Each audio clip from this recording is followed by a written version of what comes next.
তাই ভাবতেছি। জীবনটা বেদনায় পরিপূর্ণ। অনেক দিন ধরে শান্তির মিল নেই।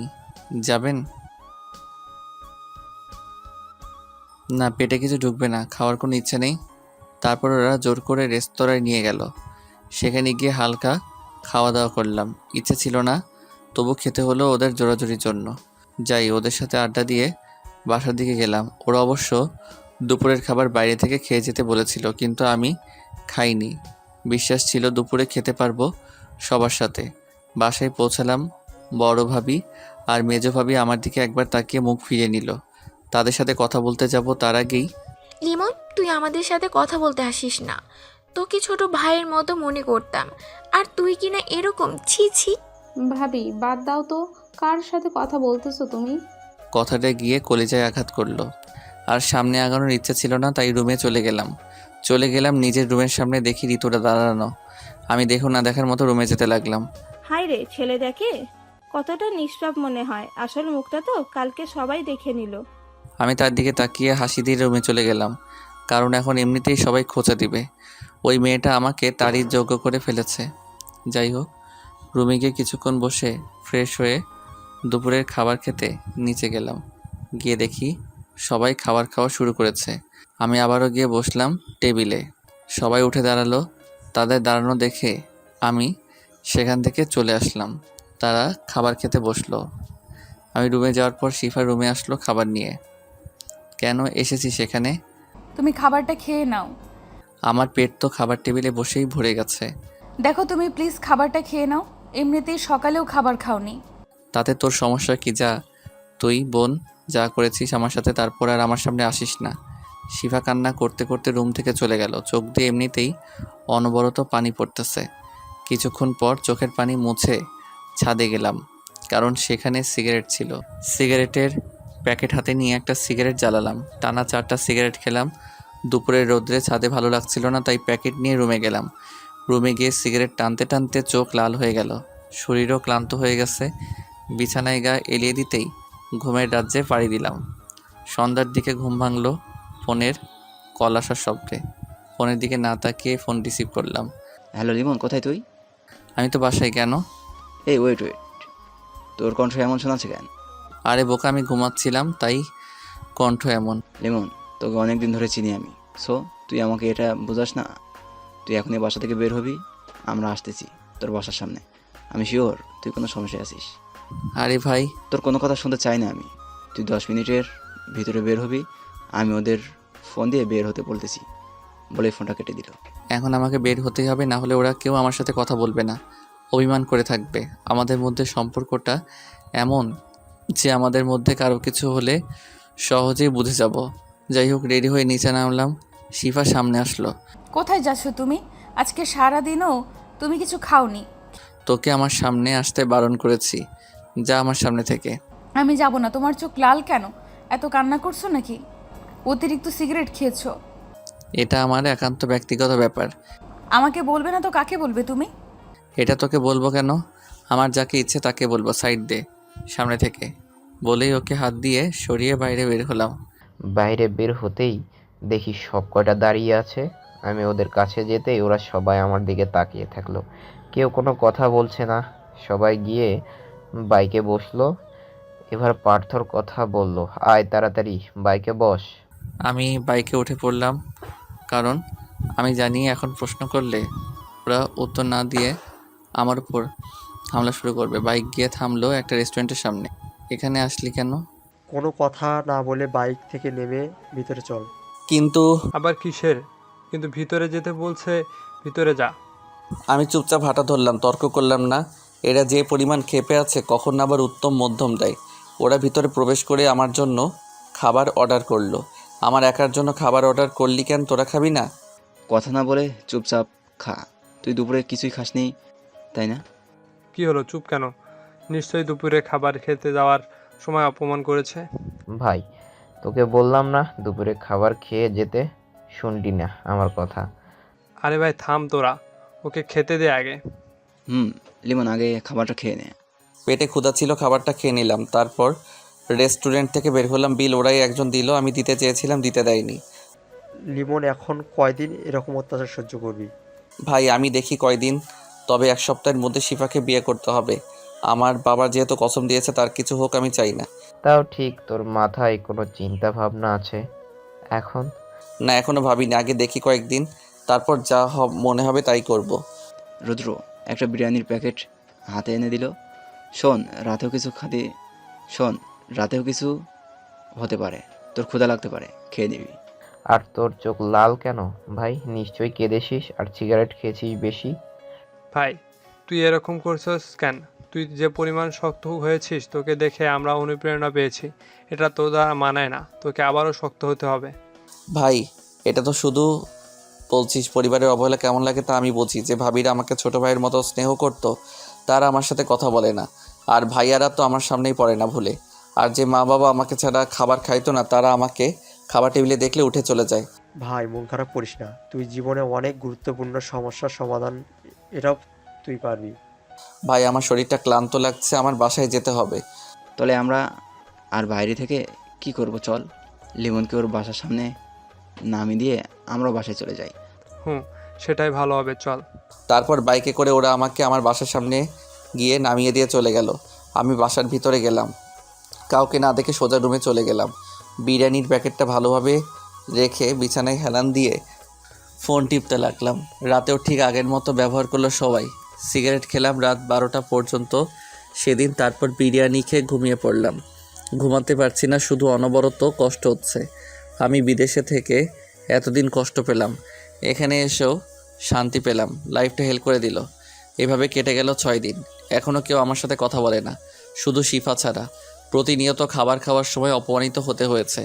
ওই অপমান আর অবহেলা আমাকে খুবলে খুবলে কষ্ট দিয়েছে। শিফা প্রতিদিন আমার জন্য খাবার নিয়ে এসেছে, কিন্তু প্রতিবারই ওকে খাবার নিয়ে কেঁদে বের হতে হয়েছে। আমার জীবনটা শেষ করে দিল মেয়েটা। ও আসার পর থেকে আমার জীবনটা প্যারার উপর রেখেছে, ওটা নাকি ভালোবাসা। তারপর করলো অবহেলা এবং শেষে একটা মিথ্যা অপবাদ দিল, যার জন্য আমাকে পরিবারের অবহেলা সহ্য করতে হচ্ছে। যাই হোক, গল্পে ফেরা যাক। সকালবেলা ঘুম থেকে উঠে ফ্রেশ হয়ে বের হলাম রুম থেকে।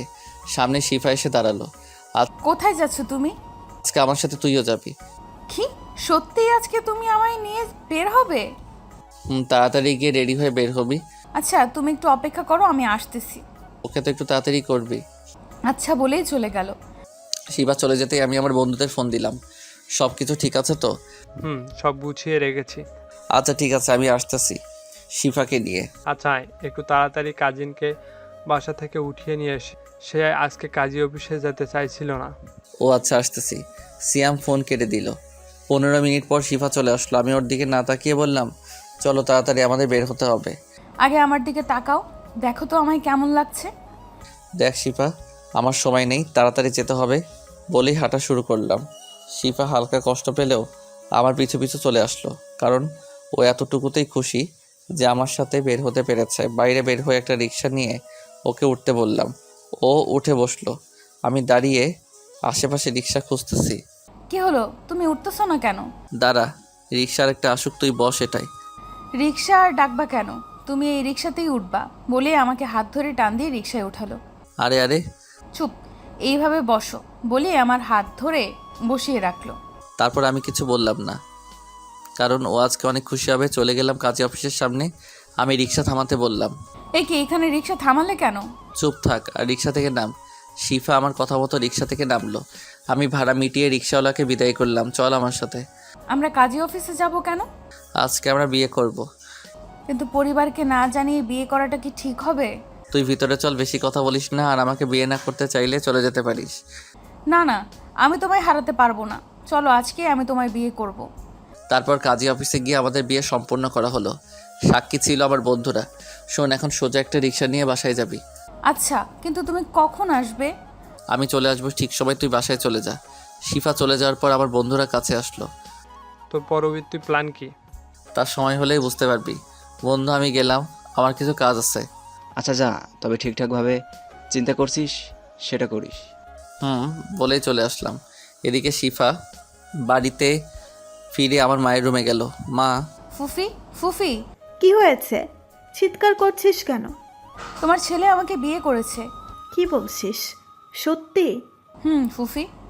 দেখছিস আমার বুদ্ধিতে কাজ হলো। এটা গিয়ে বাসার সবাইকে জানিয়ে দিল। সবাই প্রচুর খুশি হলো। আচ্ছা লিমন কোথায়? সে আসতেছে একটু পর। ও আসলে ওর থেকে ক্ষমা চেয়ে নিতে হবে আমাদের। হুম। সবাই আমার জন্য অপেক্ষা করতে লাগলো। দুপুরের খাবার কেউ খায়নি, এতদিন আমাকে কষ্ট দিয়েছে, আজ ক্ষমা চেয়ে একসাথে খাবে বলে। কিন্তু সন্ধ্যা হয়ে গেল, আমি যাইনি। কি মনে করেছেন আপনারা আমি শিফাকে ক্ষমা করে দিয়েছি? তাহলে ভুল ভাবছেন। আমি চলে যাচ্ছি অচেনা শহরে। ওইদিকে সন্ধ্যা হয়ে গেছে, আমি এখনও বাড়ি ফিরিনি। সবাই খুব টেনশন করছে, আমাকে ফোন দিয়ে পাচ্ছে না, কারণ আমি সিম ভেঙে ফেলেছি। শিফা আমার রুমে গিয়ে একটা চিঠি পেল বিছানার উপরে। শিফা চিঠি পেয়ে সবাইকে রুমে ডাকলো। এই চিঠিটা এখানে ছিল। কি লেখা আছে দেখি তো। শিফা বাবার হাতে চিঠিটা দিল। চিঠিতে লেখা, একটা ছেলে কতটা কষ্ট পায় বলতে পারেন কেউ? কষ্ট আমায় শক্ত করে তুলেছিল। কষ্টে আমার থেকে ভালোবাসা নামক জিনিসটাকে মন থেকে তুলে নিয়েছে আমার লাইফে। আপনারা সবাই শিফাকে চান, ও আমাকে মিথ্যা অপবাদ দিল, আপনারা বিশ্বাস করে নিলেন। আপনাদের অবহেলা আমাকে খুবলে কষ্ট দিয়েছে। আপনারা চাইছিলেন আমি ওকে বিয়ে করি, যার জন্য বাবা কসমও কেটেছিলেন। ওকে আমি বিয়ে করেছি। শিফার ব্যাগে ম্যারেজের রেজিস্টার পেপার আছে, তবে আমি আর আপনাদের কাছে নেই। অনেক দূরে, আমি, কেউ জানে না কোথায় আমি, এমনকি আমার বন্ধুরাও না। আপনাদের ইচ্ছে পূরণ করলাম, সবাই ভালো থাকবেন। চিঠির লেখা শেষ, আবার চোখ দিয়ে পানি পড়তেছে। শিফা নিয়ে চিঠিটা পড়ে অজ্ঞান হয়ে গেল। পরিবারের সবাই কাঁদতেছে তাদের ভুলের জন্য। কিছু গল্প শেষ করা যায় না, কিন্তু তবুও শেষ করে দিতে হয়। আজকে আপনাদের সকলকে একসাথে দেখেছি, কারণ আজ আমাদের কলেজে বাংলা বিষয়ের একজন ম্যাডাম জয়েন করবে। স্যার, আমাদের তো ক্লাস টাইম হয়ে গেছে, ক্লাসে যেতে হবে। আরে ম্যাডাম, এখনই এসে পড়বেন? বসুন, সবাই পরিচিত হয়ে তারপর ক্লাস করবেন। তারপর আর কিছু বললাম না, নিশ্চয় বসে রইলাম। তখনই আসতে পারি স্যার? একটা মেয়েলি কণ্ঠ শুনে সবাই পিছনে তাকালাম। মেয়েটাও আমার দিকে তাকালো। আমি তো অবাক, এই মেয়ে এখানে কি করে আসলো? হ্যাঁ, আপনারা ঠিকই ধরেছেন, মেয়েটা শিফা। শিফাও অবাকের চরম পর্যায়ে আমার দিকে একদিনে তাকিয়ে আছে। হ্যাঁ, আসুন মিস শিফা। স্যারের কথায় শিফার ধ্যান ভাঙলো। দুঃখিত স্যার, প্রথম দিনই লেট হয়ে গেল। এরপর থেকে প্রতিদিন সময় মতো কলেজে আসবেন। অবশ্যই স্যার। আসুন, সবার সাথে পরিচিত হয়ে নিন। জি স্যার। তারপর সবার সাথে পরিচিত হয়ে নিল। শেষে আমার কাছে আসলো। হঠাৎ করে সবার সামনে জড়িয়ে ধরলো আমাকে। শিফা, আমি অবাক হলাম। আমি ছাড়িয়ে দূরে সরিয়ে দিলাম। এসব কি হচ্ছে? আপনি আমাকে জড়িয়ে ধরলেন কেন? লিমন তোমাকে কত খুঁজেছে জানো? তোমার জন্য পুরো পরিবারের কোনো আনন্দ নেই। তুমি ফিরে চলো। মাইন্ড ইওর ল্যাঙ্গুয়েজ, আমি আপনাকে চিনি না। আপনি আমার সাথে এমনভাবে কথা বলছেন কেন? স্টপ ইট মিস শিফা, এখানে হচ্ছেটা কি? আসলে সরি স্যার, ওকে অনেকদিন পর পেয়েছি তো, তাই নিজেকে কন্ট্রোল করতে পারিনি। কিন্তু লিমন স্যার আপনার কি হয়? স্যার, উনি আমার স্বামী। সবাই অবাক চোখে আমার দিকে তাকালো। স্যার, লিমন স্যার, এসব কি সত্যি? স্যার, আমি আমার পারিবারিক বিষয় এখানে কোনো আলোচনা করতে চাই না। আচ্ছা, যা ভালো বোঝেন। আর মিস শিফা, কলেজে আপনার পারিবারিক বিষয় টেনে কোনো ঝামেলা করবেন না। জি স্যার। আমি ক্লাসে যাচ্ছি বলে হাঁটতে শুরু করলাম। অন্যদিকে প্রিন্সিপাল স্যার শিফাকে নিয়ে ওর ক্লাসরুমে গেল। এটাই নিয়ম, শিক্ষার্থীদের সাথে পরিচয় করে দিতে হয় আগে। আমি ক্লাস শেষ করে লাইব্রেরিতে গিয়ে বসলাম, ভাবতে লাগলাম যাদের থেকে পালিয়ে বেড়াই তারা এখানে বারবার সামনে। 3 বছর আগে যখন বাবা মা আমাকে ইগনোর করছিল তখন ভাবছিলাম দূরে কোথাও চলে যাব। হঠাৎ করে রুদ্র বলল ওর মামাবাড়ি কলেজে ইংলিশ টিচার নিয়োগ চলছে, যা আমাদের বাসা থেকে অনেক দূরে। তো আমি সেখানে অ্যাপ্লাই করলাম। ভালো রেজাল্টও বিদেশি ভার্সিটি রেস্টুরেন্ট চাকরিটা হয়ে গেল। তারপর বাবার কসম কাটার জন্য শিফাকে বিয়ে করে তারপর চলে আসলাম দূর অজানায়। শুধু বন্ধুরা জানতো আমার কথা, ওরা মাঝে মাঝে এসে আমার সাথে আড্ডা দিয়ে যায়। তো এখানে নতুন এসে রুদ্র আমাকে একটা বাসা ভাড়া নিয়ে দেয়। আমি প্রথমে এই পরিবেশে চলতে একটু হিমশিম খাচ্ছিলাম, কিন্তু আস্তে আস্তে মানিয়ে নিলাম। স্বস্তি পেয়েছিলাম তখন। দিনে ব্যস্ততার জন্য কাউকে মনে না পড়লেও রাতে ঠিকই মনে পড়তো। নিজেকে সামলাতে কষ্ট হতো। তারপর ক্লাস করা শুরু করলাম। কলেজের শিক্ষার্থীদের আপন করে নিয়েছিলাম। কেটে গেল এভাবে 3টা বছর। একলা থাকতে শিখে গেছি। এখন তেমন কাউকে মনে পড়তো না। কিন্তু হঠাৎ শিফা এসে পড়লো। তারপরে কি হলো সব তো বুঝলেনি। আমি মাথায় হাত দিয়ে এসে ভাবছিলাম, তখনই শিফা রুমে আসলো। কি হলো, তোমার শরীর খারাপ নাকি? তুই কি আমাকে শান্তিতে থাকতে দিবি না? তোমার শান্তি আমার মাঝেই নিহিত। আমার সামনে এরকম ন্যাকামি করবি না। তুমি এমন কেন করছো আমাকে? আরও কষ্ট দিবা তুমি? আমার জীবনটা নষ্ট করে তোর তাতেও হয় না। আমি ভুল করেছি, অনেক কষ্টও দিয়েছো। প্লিজ আর আমাকে ছেড়ে যেও না। ওর কথা শুনে আমি জোরে হেসে দিলাম। হাসতেছো কেন তুমি? তুই এখান থেকে যা, না হলে আমার মাথা গরম হলে খবর আছে কিন্তু। আর তোমাকে ছাড়ছি না, এবার যেতে চাইলে আমাকে মেরে ফেলো। আমি ওর কথা শুনে লাইব্রেরি থেকে বেরিয়ে আসলাম। মেয়েটা আমাকে একটু শান্তি দিবে না। একটা চায়ের দোকানে গিয়ে চা নিলাম, সাথে একটি সিগারেট ধরাতেই শিফা আমার সামনে চলে আসলো। এসব ছাইপাশ খাওয়া বাদ দাও। শরীরের কি অবস্থা করেছো দেখেছো? আমার শরীর নিয়ে তোর ভাবতে হবে না, আমি ভালোই আছি আমার মতো। তুমি যাই করো, এবার আর আমাকে একটু ক্ষমা করে দাও। তোর সমস্যাটা কি? আমাকে একা থাকতে দে। বললেই হলো নাকি? আমি তোমাকে ছাড়বো না। আমি সিগারেট শেষ করে বিলটা দিলাম। ওখান থেকে কলেজে প্রবেশ করে ক্লাসের সামনে গিয়ে দাঁড়ালাম। ক্লাস শেষ হওয়ার পর রুমে প্রবেশ করলাম। এখন আমার ক্লাস, তারপর ক্লাস করানো শুরু করলাম। অন্যদিকে শিফা ভাবতে লাগলো, তুই যতই আমাকে ইগনোর করো, এবার যত কষ্টই হোক আমি সহ্য করব সব। তোমাকে অনেক কষ্ট দিয়ে ফেলেছি, সব ঘুচাতে হবে ভালোবাসা দিয়ে। তারপর শিফা ক্লাস করাতে চলে গেল। আমিও আমার ক্লাস শেষ করলাম। তারপর খাবার নিয়ে বাসায় চলে গেলাম। বাসায় পৌঁছে ফ্রেশ হয়ে খাবার খেয়ে নিলাম। তারপর বিছানায় শুয়ে ভাবতে লাগলাম, শিফা এখানে আসলো কি করে। অন্যদিকে শিফা ক্লাস শেষে বাইরে এসে আমাকে খুঁজতে লাগলো, কিন্তু আমাকে পেল না। তারপর একজন ছাত্রকে দাঁড় করালো। জি ম্যাম, বলুন। আচ্ছা, তোমরা লিমন স্যারের বাসা চিনো? হ্যাঁ ম্যাম, চিনি তো। আচ্ছা, তার ঠিকানাটা বলো তো। তারপর ছাত্রটি আমার বাসার ঠিকানা দিল। শিফা ছাত্রটাকে ধন্যবাদ জানিয়ে বাসায় চলে গেল। এদিকে আমি ভাবতে ভাবতে ঘুমিয়ে গেলাম। বিকেলবেলা ঘুম থেকে উঠে ফ্রেশ হয়ে রাস্তায় হাঁটতে বের হলো। এটা প্রতিদিনের রুটিন আমার। ঘোরাফেরা করে সন্ধ্যার সময় বাসায় আসলাম। বাসার সামনে এসে আমি অবাক, শিফা হাতে ব্যাগ নিয়ে বাসার সামনে দাঁড়িয়ে আছে। কোথায় ছিলে তুমি এতক্ষণ? কতক্ষণ দাঁড়িয়ে আছি, কোমরটা ধরে গেছে। তুই এখানে কি করিস? আমার স্বামীর বাসায় আমি আসবো না তো কে আসবে? মাথা গরম করিস না, এখান থেকে চলে যা, না হলে খারাপ হবে কিন্তু। কি খারাপ করবা তুমি? তোমার বাসায় থাকার অধিকার আছে আমার। তুই যাবি নাকি? না হলে কিন্তু মাইর খাবি। আমার ব্যাগে আমাদের বিয়ের কাগজ আছে, বেশি করলে কিন্তু লোকজন ডাকবো। তখনই আমাদের বাড়িওয়ালা আঙ্কেল আসলো। কি হলো লিমন, তোমার বউকে নিয়ে ভিতরে যাচ্ছ না কেন? আসলে আঙ্কেল আরে বাবা, মেয়েটা অনেকক্ষণ দাঁড়িয়ে আছে তোমার জন্য, তাড়াতাড়ি বাসায় নিয়ে যাও। কিছু বলতে পারলাম না, কারণ ঝামেলা করলে মান সম্মানের ভয় আছে, তাই বাধ্য হয়ে দরজা খুলে দিলাম। শিফা আমার আগেই বাসায় প্রবেশ করলো। আঙ্কেল চলে গেল তার কাজে, আমিও বাসার ভিতরে প্রবেশ করলাম। বাসাটাতে কি বানিয়ে রেখেছো? তুই এসব বাদ দে, আসলে তুই চাষটা কি বলতো? আমার বাসা ঠিকানা কিভাবে জানলি? বাসাটাকে কি বানিয়ে রেখেছো? আরে এত প্রশ্ন করো না তো, আমাকে বাসাটা গোছাতে দাও। একেবারে নোংরা করে রেখেছো। তোর বাসা গোছাতে হবে না, চুপচাপ এখান থেকে চলে যা। আমার কথা শুনেও সে না শোনার ভান করে কাজ করতে লাগলো। তোকে কি বলছি শুনতে পাসনি? আরে তোমাকে রাখলে খুব কিউট লাগে। আমার কিন্তু প্রচুর মাথা গরম হচ্ছে। চুপচাপ রুমে গিয়ে বিশ্রাম নাও, বেশি ডাকাডাকি করলে তোমারই সমস্যা। আমার কাছে বিয়ের সার্টিফিকেট আছে। আমি রাগে রুমে চলে গেলাম। এই মেয়েটা আমাকে ছাড়বে না। শিফা ওর মতো করে বাসা গুছিয়ে নিচ্ছে। বাসা গোছানো শেষে আমার রুমে আসলো।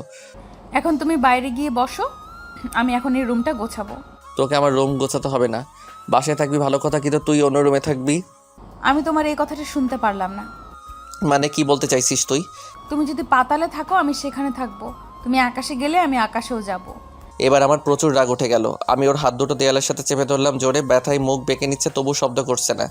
আমি ওর অবস্থা দেখে হাত ছেড়ে দিলাম। আমার সামনে কোনো রকম ন্যাকামি করবি না, না হলে এর চেয়েও খারাপ অবস্থা হবে। শিফা আমার রাগ দেখে ভয় পেয়ে গেল, তাই চুপ করে দাঁড়িয়ে রইল। আমি বিছানায় বসলাম, মাথাটা খারাপ হয়ে যাবে আমার। এখনও দাঁড়িয়ে আছিস কেন? এখনও যা, ওই রুমে যা। আমি এখন এই রুম গুছাবো, তুমি রুমের বাইরে যাও। তোর কি মায়ের কেউ হয়নি? আল্লাহ কি মনে করেছো তুমি আমি তোমাকে ভয় পেয়েছি? না, কারণ আমি একটু ব্যথাও সহ্য করার জন্য সময় নিচ্ছিলাম। আর হ্যাঁ, তুমি আমাকে যতই কষ্ট দাও আমি তোমাকে ছেড়ে কোথাও যাব না। আল্লাহ, এই মেয়ে আমাকে পাগল বানিয়ে ছাড়বে বলে বিছানায় বসে পড়লাম। এখান থেকে বের হও, রুমটা গুছাবো, না হলে যতক্ষণ থাকবে ততক্ষণ জ্বালাবে। আমি উঠে রুম থেকে বের হয়ে গেলাম। রুমের বাইরে এসে চমকে গেলাম। খুব সুন্দরভাবে বাসাটা গুছিয়ে নিয়েছে। সোফার উপর বসলাম, মাথাটা হালকা ব্যথা করছে, তাই একটা সিগারেট ধরালাম। শিফা সিগারেটে গন্ধ পেয়ে ওই রুম থেকে দৌড়ে আমার সামনে আসলো। এই বাসায় কোনো সিগারেট খাওয়া চলবে না, কোমরে হাত দিয়ে রাগের চোখে। আমি তো অবাকের চরম শিখরে। আমার বাসায় এসে আমাকে থ্রেট দিচ্ছে, থাপ্পড় খেতে না চাইলে এখান থেকে যা বলে সিগারেটে একটা টান দিলাম। শিফা এসে আমার হাত থেকে সিগারেটটা ফেলে দিল। আমি উঠেই ঠাস করে একটা লাগিয়ে দিলাম গালে। রাগের কারণে থাপ্পড়টাই জোরেই পড়েছিল। শিফা গালে হাত দিয়ে দাঁড়িয়ে রইল। দেখ, আবার সহ্য সীমা ছাড়িয়ে যাচ্ছে। আমাকে আমার মতো থাকতে দে প্লিজ। যেগুলো তোমার ক্ষতি করবে তা আমি তোমাকে করতে দিব না, তাতে আমার যা হয় হোক। আমার জীবনে ক্ষতির বাদ রাখছিস কি বলতে পারিস? হ্যাঁ, আমি ভুল করেছি। তুমি তার জন্য তুমি আমাকে যা ইচ্ছে করো, তবুও নিজেকে কষ্ট দিও না। তুই আমার সামনে যা, তুই আমার সামনে থেকে যা, না হলে আবার থাপ্পড় খাবি। মারো তুমি। আর তোমাকে রাগলে যা কিউট লাগে, এখন আমার দেখতে ভালোই লাগে। তুই আমাকে প্যারা দিতে দিতে মেরে ফেলবি। তোমাকে আমি প্যারা দিই না, তুমি প্যারা নিতেছো। আমি তোমাকে প্যারা দিতেই পারি, আমি তোমার বউ। আমি তোকে বউ হিসেবে মানলে তো আমার বউ হবি। মানো আর না মানো, কবুল পড়ে আমাকে বিয়ে করেছো, সেই হিসাবে আমি তোমার লাইসেন্স সহ বউ। এত লাফাস না, আমাকে তো চিনিসই, ডিভোর্স দিতে সময় লাগবে না।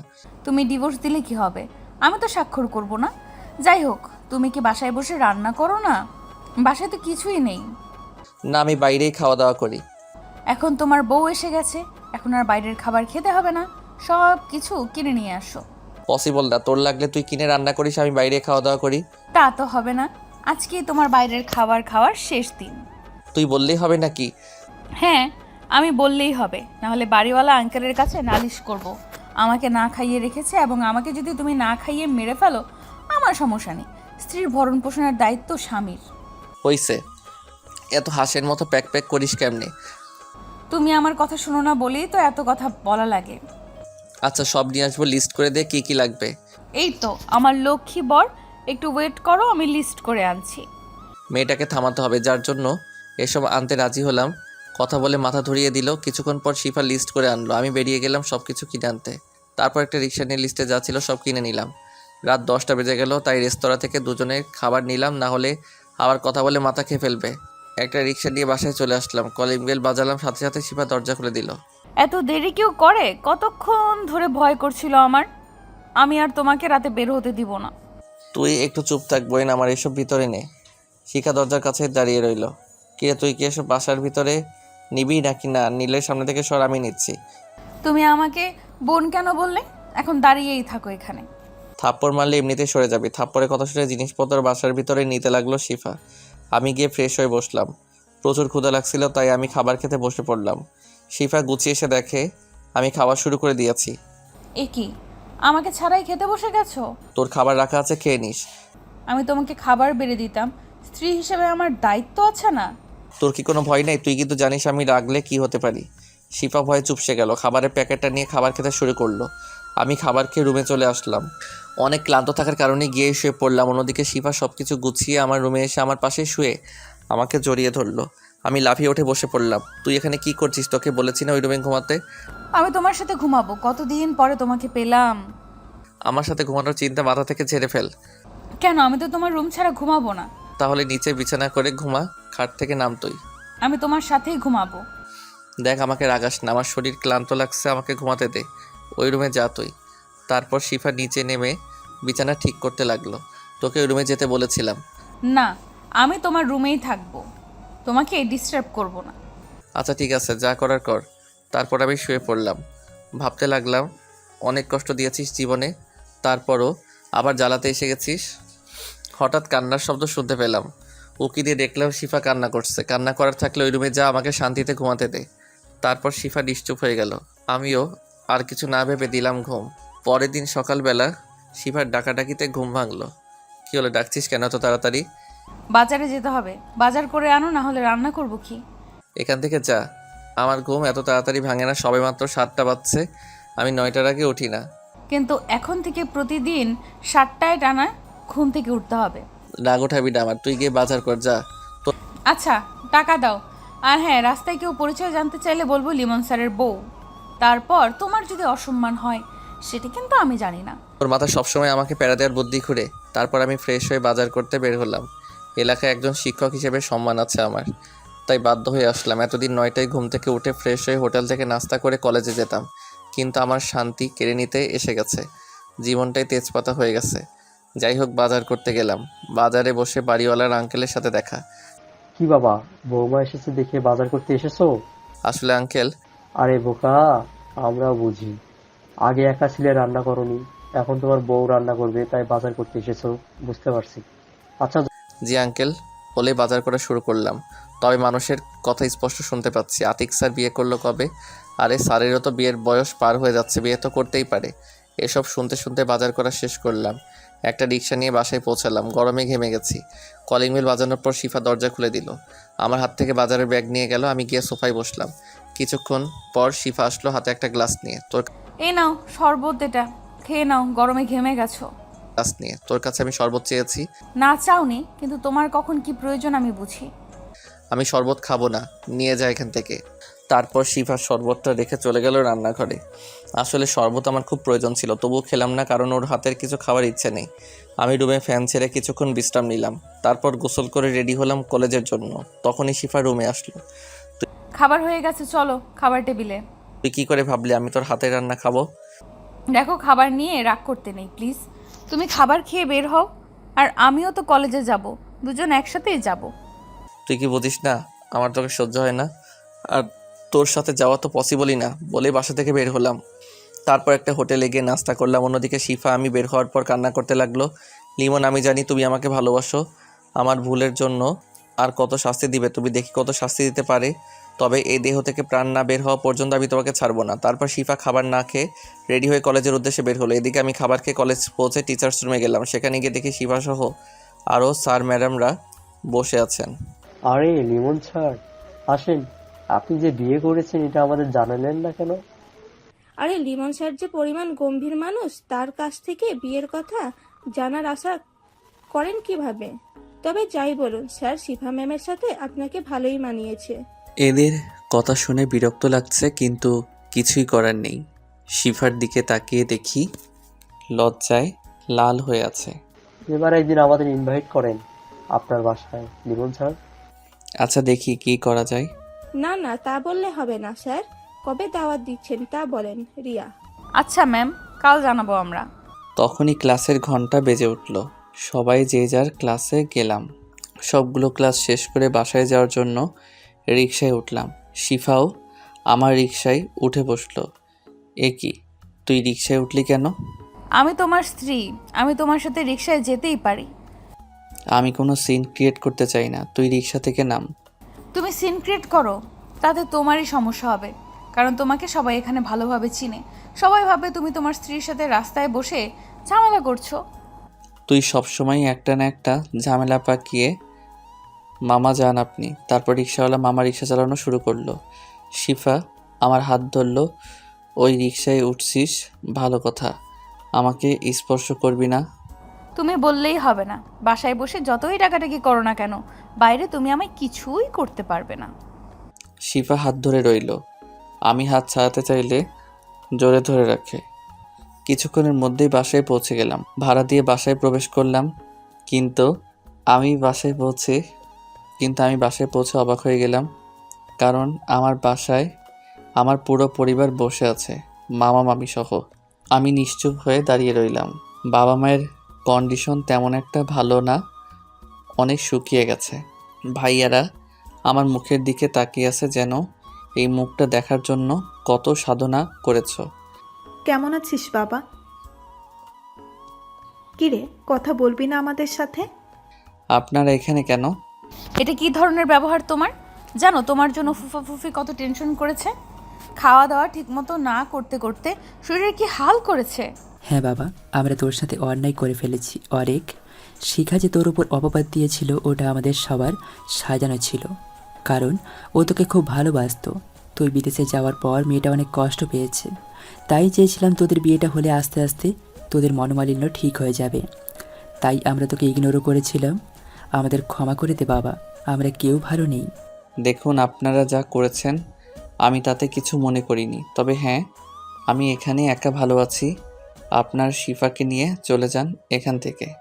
আমাকে মেরে ফেললেও কেউ এখান থেকে নিয়ে যেতে পারবে না। মেয়েটাকে আর কত কষ্ট দিবি? তোর জন্য মেয়েটা মরতে বসেছিল, কোনো রকমে বেঁচে ফিরে তোকে খুঁজে বেরিয়েছে। তারপরেও আমাদের বলে এখানে চাকরিতে জয়েন করে এত দূরে আসতে দিতে চায়নি, কিন্তু এখানে ওর নানা বাড়ি, অনেকটা সময় এখানেই কাটিয়েছে। তাই আমরা অনুমতি দিয়েছি যাতে ও কাজে ব্যস্ত থাকে। তিলে তিলে মেয়েটা শেষ হয়ে যাচ্ছিল। এখন আমার আপন বলতে কেউ নেই, নিজেকে অনেক কষ্টে গুছিয়ে নিয়েছি। আপনারা প্লিজ আমার জীবনটাকে এভাবেই চালাতে দিন। আপনারা একজন ধর্ষকের কাছে কেন এসেছেন? বাবা, আমরা তোকে কখনোই ধর্ষক মনে করিনি, ওটা তো আমরাই করিয়েছি। যাতে তোর আর শিফার বিয়ে হয়। আচ্ছা, একজনকে ধর্ষক বানানো আপনাদের কাছে সাজানো ছিল? বাহ, প্লিজ আপনারা শিফাকে নিয়ে এখান থেকে যান।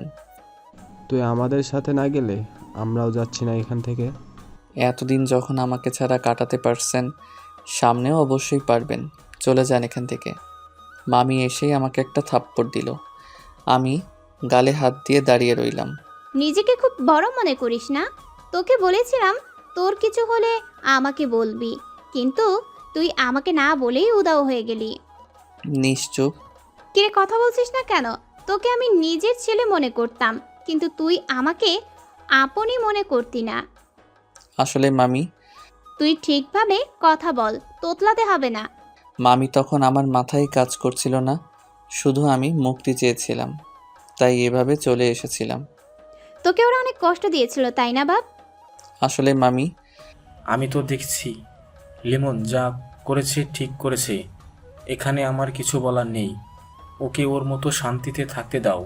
হ্যাঁ, তুমি ঠিকই বলছো। ওর জীবনটা কোনো ছেলে খেলা না যে ওর সাথে যে যেমন ইচ্ছায় করবে। বাবা, তোর যা ভালো লাগে তুই তাই করবি, তবে হ্যাঁ, আপনজনদের কষ্ট দিস না, যাতে পরে আফসোস করিস। না, আমি আমার ছেলেকে এখান থেকে নিয়ে যাব। আমাদের ব্যবসা থাকতে ও কেন এত কষ্ট করে জীবনযাপন করবে? আমি এভাবেই ভালো আছি, আপনারা চাইলে থাকতে পারেন এখানে। আমি যে টাকা ইনকাম করি আমি আপনাদের রাখতে পারবো। যেহেতু আপনারা আমাকে লালন পালন করেছেন, আমার একটা দায়িত্ব আছে। বাবা, আমরা সবাই মিলে শান্তিতে থাকতে চাই। হ্যাঁ, আমরা তোর উপর মস্ত বড় একটা ভুল করেছি, সেটার শাস্তি আমরা পেয়ে গেছি বাবা। কেউ বিন্দু পরিমাণ সুখে ছিলাম না, সবাই সারাক্ষণ মনমরা হয়ে থাকতো। আচ্ছা, আপনারা যা করার করেন, আমি আপনাদের সাথে যাচ্ছি না। আচ্ছা, যা করার করুন। বাসায় রুম আছে 3টা মাত্র। তোর তা নিয়ে চিন্তা করতে হবে না, আমরা পাশের ইউনিটেও ভাড়া নিয়ে নিয়েছি। আচ্ছা বলেই ওয়াশরুমে চলে গেলাম। তারা আমাকে কষ্ট দিয়ে এখন আসছে দয়া দেখাতে। আমি তো তাদের সাথে যাবই না। জীবন থেকে কতগুলো বছর শেষ হয়ে গেছে। যাই হোক, ওয়াশরুম থেকে বের হয়ে রুমে গিয়ে চেঞ্জ করলাম। শিফা রুমে আসলো, আমি দেখেও না দেখার মতো করে কাজ করতে লাগলাম। চলো আজ সবাই একসাথে খাবার খাবো। সমস্যা কি তোর? যা এখান থেকে, আর আমার থেকে দূরে দূরে থাকবি। তুমি আর কত কষ্ট দেবে এদের? আমাকে যা করার করো, প্লিজ এদের কষ্ট দিও না। আমি কি তাদের আসতে বলেছি এখানে? ও, আমি তো ভুলেই গিয়েই। সব নাটের গুরু তো তুই আমার ঠিকানা কেন দিয়েছিস তাদের? আমি এতদিন তাদের সাথে ছিলাম, তাদের কষ্ট আমি দেখেছি। তোমার জন্য ফুফি কাঁদেনি এমন কোনো দিন যায়নি এই 6 বছরে। সবটাই তোর জন্য। তুই আমার জীবনে কেন এসেছিলি বলতে পারবি? পুরো জীবনটা এলোমেলো করে দিলি আমার। আমি জানি সব দোষ আমার, কিন্তু আমি তোমাকে ভালোবাসি এটা মিথ্যে ছিল না। ভুল করে ফেলেছিলাম একটু, কিন্তু সেইটাই আমার জীবনের কাল হয়ে দাঁড়ায়। হা হা হো হো, ভালোবাসা এই শব্দটা আমি শুনতে পারি না বলেই রুম থেকে বের হলাম। আমার পিছু পিছু শিফাও বের হলো। খাবার টেবিলে সবাই বসে আছে। আমি বাইরে যাওয়ার জন্য দরজার দিকে হাঁটছি, তখনই একজন লিমন, কোথায় যাচ্ছিস? আমরা তোর জন্য বসে আছি, একসাথে খাবো বলে। ধর্ষকের সাথে খাবার খাওয়া যায় না বলেই বেরিয়ে গেলাম।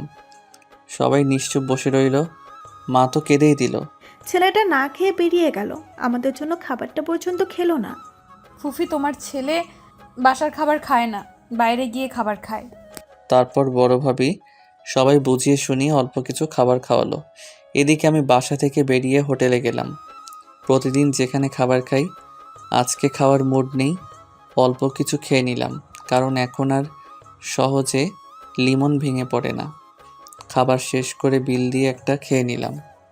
তারপর একটা রিক্সা নিয়ে বাসায় চলে আসলাম। বিকেলবেলা ঘুমানোর অভ্যাস আমার। যাই হোক, বাসায় প্রবেশ করে দেখি সবাই সামনের রুমে বসে আছে। আমাকে দেখেই লিমন, এদিকে আয় বাবা। বলুন। সকালে থাপ্পড়ে মনে হয়নি, আবার দিতে হবে? কি হলো, কথা বলিস না কেন? দুপুরে খাবার খেলি না কেন? খাবার খেয়েছি বাইরে। তুই বাইরের খাবার কেন খাবি? এটা আমার প্রতিদিনের অভ্যাস মামি। থাপ্পড় দিয়ে তোমার অভ্যাস দেখিয়ে দিব। আজকে সন্ধ্যার সময় বাজার করে আনবি, দরকার হলে আমি তোর জন্য প্রতিদিন রান্না করব। আমার সাথে খাবার খাবি। ওই চুপ করে থাকিস কেন? এখন দেখি কথাও কম বলিস। বাবা, কতদিন তোকে খাইয়ে দেই না। আজকে বাজার করে আনবি, বিকালে আমি রান্না করে প্রতিদিন খাইয়ে দিব বলেই আমার গাল 2 হাত দিয়ে ধরলো। আচ্ছা মামি।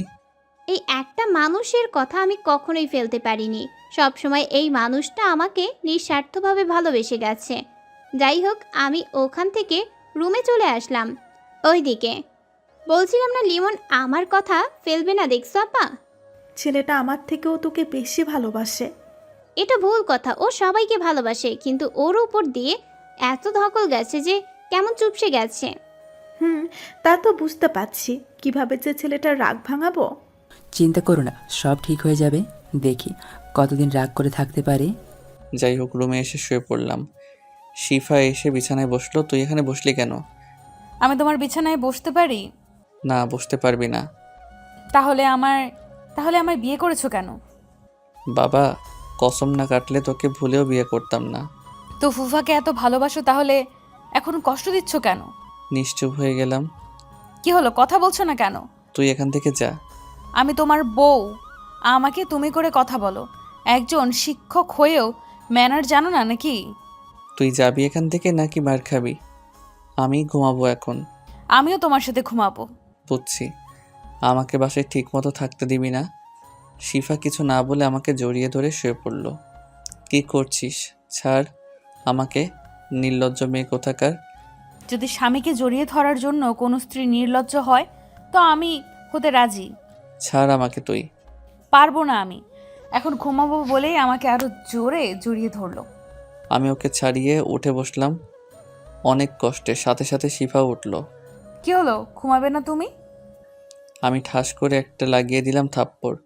আরও কত জ্বালাবি আমাকে একটু শান্তির জন্য? এখানে আসলাম, তাও তোর জন্য শান্তি পাচ্ছি না। সমস্যাটা কি তোর? শিফা গালে হাত দিয়ে বসে রইল। আচ্ছা ঘুমাও তুমি, বলেই রুম থেকে বের হয়ে গেল। উফ, মাথাটা ব্যথা করছে বলেই বিছানায় শুয়ে পড়লাম।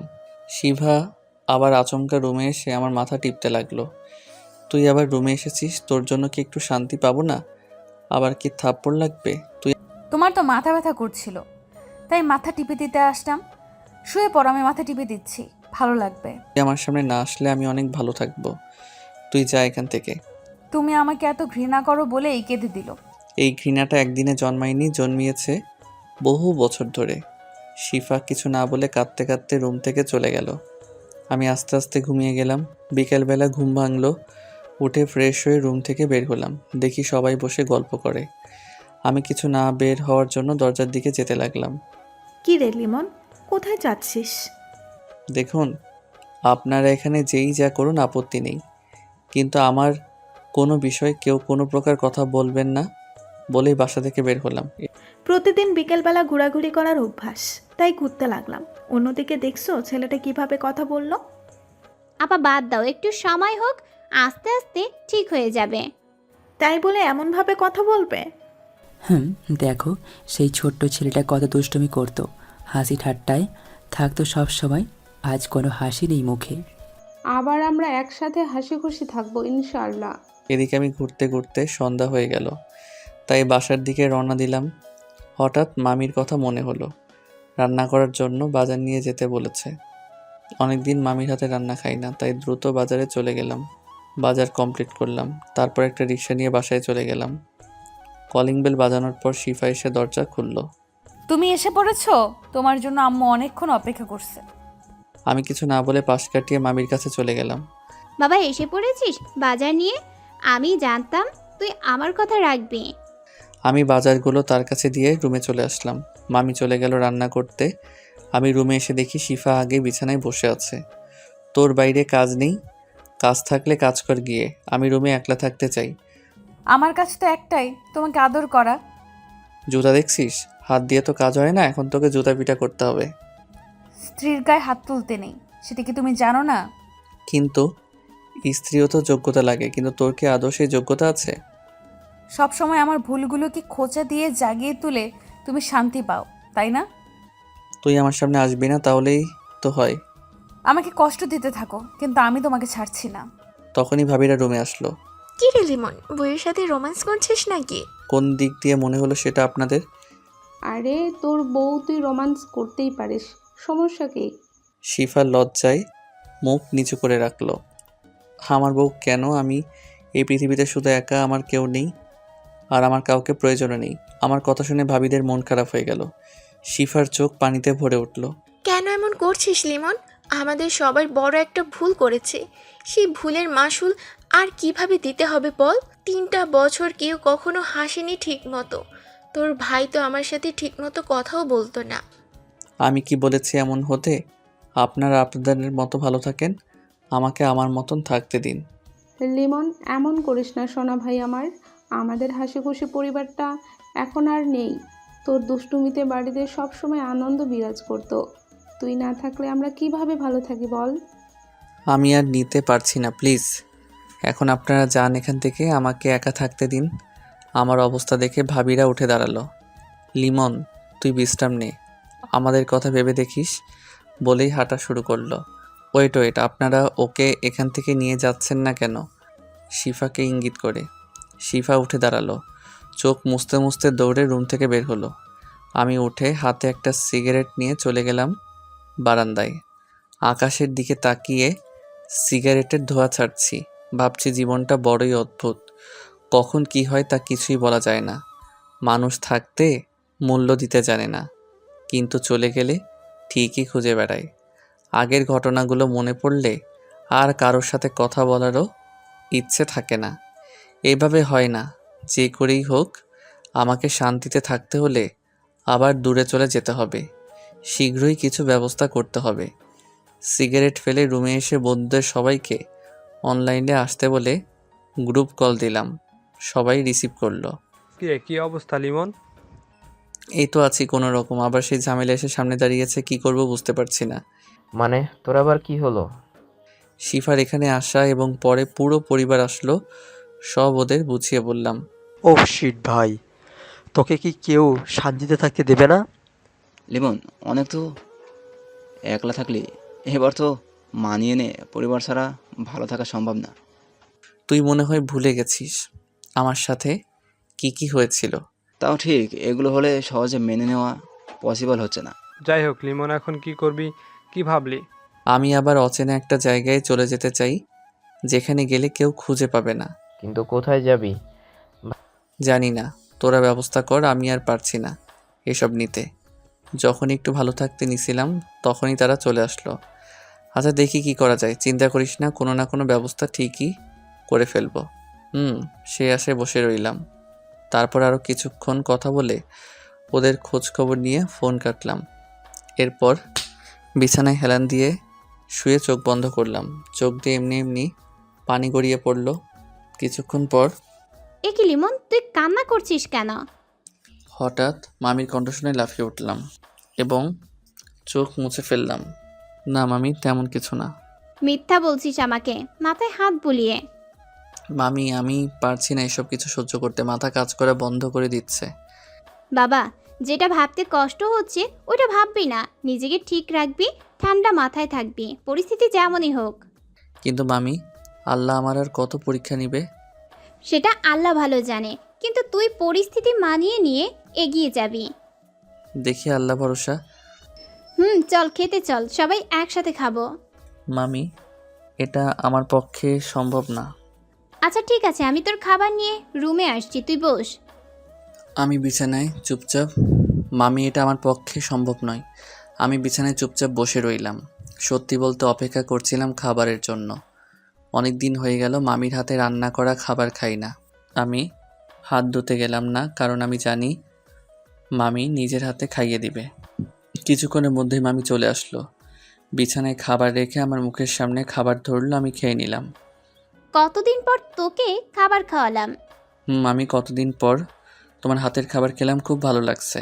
বাবা, তোর সাথে কেন এমন হলো বলতো? কত সুন্দর আমরা সবাই একসাথে ছিলাম, তুই কত দুষ্টুমি করতিস, সব কিছুই আমাকে সামলে নিতে হতো। কি করবো বলো, সবাই মিলে এমন এক পরিস্থিতি তৈরি করেছিল যার জন্য আমি আজ এমন।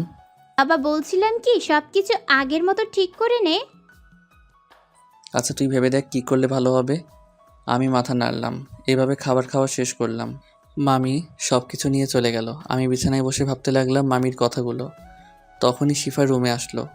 কি ভাবছো তুমি? তুই আবার এখানে কি চাস? কি চাই মানে? এখন আমি ঘুমাবো। তো তার জন্য এই রুমে কি? যা ওই বাসায় কোনো রুমে থাক। বললেই হলো? আমি আমার স্বামীর কাছে ঘুমাবো। আমি আমার স্বামীর সাথে ঘুমাবো। স্বামী থাকতে কেউ অন্য রুমে ঘুমায় বলো? একদম স্বামী স্বামী করবি না, আমি তোকে স্ত্রী হিসেবে মানি না। মানো আর না মানো, বিয়ে তো করেছো, এখন আমরা একসাথে থাকবো। তোকে এত মারমারি তবু হয় না? না হবে না, এখন ঘুমাও, আমাকেও ঘুমাতে দাও বলেই বিছানায় উঠতে লাগলো। ওই ওই থাম, তুই বিছানায় উঠছিস কেন? নাম আমার বিছানা থেকে। ইস, তুমি বলবা আর আমি নেমে যাব? তখনই আমার ফোনে একটা কল আসলো। তাকিয়ে দেখি সিয়াম। আমি বারান্দায় গিয়ে ফোনটা রিসিভ করলাম। হ্যাঁ সিয়াম বল। দোস্ত, তুই কি সত্যি অন্য কোথাও যেতে চাস? হ্যাঁ তোকে তো বললামই, আমি এখানে থাকলে শান্তি পাবো না। আচ্ছা শোন, তুই তোর সব কিছু গুছিয়ে নে। 1 সপ্তাহের মধ্যে তুই চলে যা, কেউ খোঁজ পাবে না। আচ্ছা দোস্ত, আমি গুছিয়ে নিব সব কিছু, তুই ওই দিকটা ঠিক রাখিস। আচ্ছা বলে ফোন কেটে দিল। যাক, অবশেষে প্যারা থেকে মুক্তি পাওয়া যাবে। একটা সিগারেট ধরিয়ে খেয়ে রুমে প্রবেশ করলাম। আমাকে দেখেই বিছানা থেকে নিচে নামলো এবং নিচে বিছানা করতে লাগলো। আমি ভাবতে লাগলাম এর আবার কি হলো। যাক, ভালো হয়েছে, এখন বিছানাতে শান্তিতে ঘুমাতে পারবো। ভাবতে ভাবতে বিছানায় এসে শুয়ে পড়লাম। কিছুক্ষণের মধ্যেই ঘুমের রাজ্যে হারিয়ে গেলাম। সকালবেলা মামির ডাকে ঘুম ভাঙলো। বাবা ওঠ, সকাল হয়ে গেছে, তুই কলেজে যাবি না? আমার ঘুম ভাঙলো। ঘড়ির দিকে তাকিয়ে দেখি 8:30 বেজে গেছে। আজকে ঘুম থেকে উঠতে এত দেরি হয়ে গেল বলেই উঠে ফ্রেশ হতে চলে গেলাম। আমি ফ্রেশ হয়ে বের হয়ে দেখি মামি আর মা রুমে বসা। মামির হাতে খাবার। বাবা তাড়াতাড়ি খাবারটা খেয়ে নে। মামি, সময় খুব কম, বাইরে থেকে খেয়ে নিব। একটা থাপ্পড় দেবো, তাড়াতাড়ি খাবার খেয়ে নে বলেই মুখের সামনে খাবার ধরলো।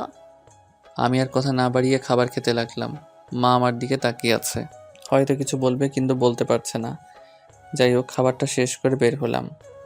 আজ শিফাকে দেখলাম না একবারও। সকালে হঠাৎ একটা রিক্সা এসে সামনে থামলো। রিক্সার মধ্যে শিফা বসা। উঠে এসো, আজ এমনিতেই দেরি হয়ে গেছে। আমার দেরি হয়ে হোক, তুই চলে যা। এবার শিফা রিক্সা থেকে নেমে গেল। যাও, তুমি রিকশায় ওঠো, আমি অন্য রিকশায় যাচ্ছি। আমি চলে যেতে পারবো, তুই যা। আমি আর কথা না বাড়িয়ে রিক্সায় উঠলাম। তারপর রিক্সা চলতে শুরু করলো। কিছুক্ষণের মধ্যেই কলেজে পৌঁছে গেলাম।